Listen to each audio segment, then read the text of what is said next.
Hi, this is the 5 minute window looking into life, God, and the Bible. When I was doing my university studies in Australia, God blessed me with the loan of a car during the weekends. I was a poor student, so I prayed to God that He would protect me from the accidents. I could not afford a car, let alone pay for major accidents. At the end of those 4 years of driving in Australia, I gave thanks to God. He protected me from the car accidents. Well, you might say, it was only a car.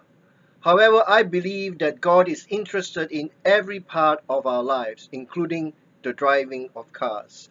I believe that God saved me from those car accidents during those 4 years of driving in Australia.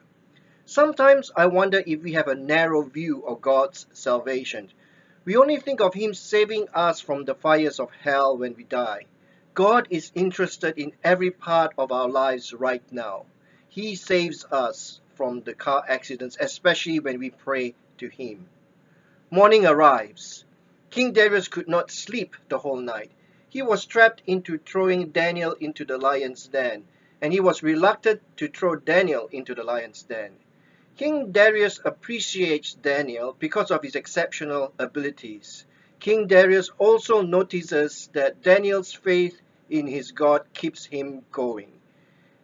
Daniel keeps on praying to his God despite the law that Darius made to make it illegal. When Daniel is thrown into the lion's den, this is what he says to Daniel. May your God, whom you serve continually, rescue you. Then, this particular morning, Darius goes immediately to the lion's den and he calls out to Daniel. Daniel, servant of the living God, has your God, whom you serve continually, been able to rescue you from the lion's den? A voice comes out of the lion's den. Daniel is alive. He tells Darius that during the night God sends an angel to shut the mouths of lions. He also tells Darius that God protects him because he, Daniel, has done nothing wrong in praying to him 3 times a day.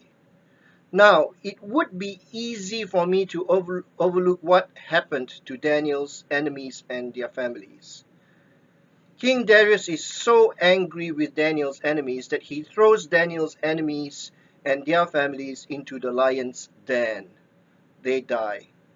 As I read the Bible, I find that it is a human book as well as God's revelation to us. The Bible does not shy away from telling us everything that happens, including the unfortunate fate of Daniel's enemies.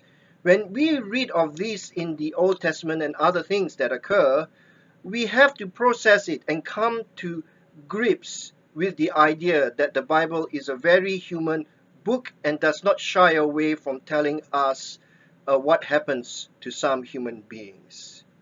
So King Darius now sees that main difference between Daniel and his enemies. What is that difference? Daniel prays. Daniel prays to his God 3 times a day, despite the law of the Medes and the Persians.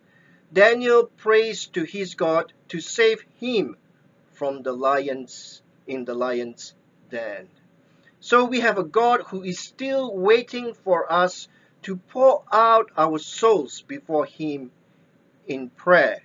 What will you do?